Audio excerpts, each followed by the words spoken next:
Демек мындай, силер биздин акыркы вариант менен таанышып бүттүңөр. Ошондуктан министрлер кабинетин мына биз түзөбүз. Ал эми Ысык көл, Нарын, Ош силерге берилбейт. силердин көзүңөр таптакыр май басып бүткөн го я. Жогорку сотту, башкы прокуратураны, бажынын баарын алып бүттүңөр. Эми ушул жетишпей турабы? Айтып коеюн. Коалицияны талкалап түшөм, уктуңарбы? Коркутпачы. Керек болсо, бул коалицияны чачатып, биз жаңысын түзүп алабыз. Ары жокто сен эмне? 3-чү революцияны баштаган турасың дагы.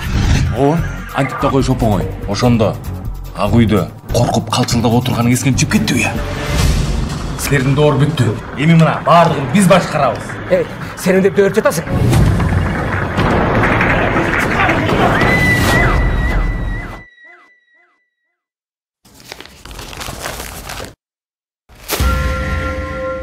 Кыргызстанды талоого жана бөлүүгө эч кимге жол бербейм. Тазаланууга, биригүүгө жана кайра жаралууга карай Мадумаров менен бирге баралы.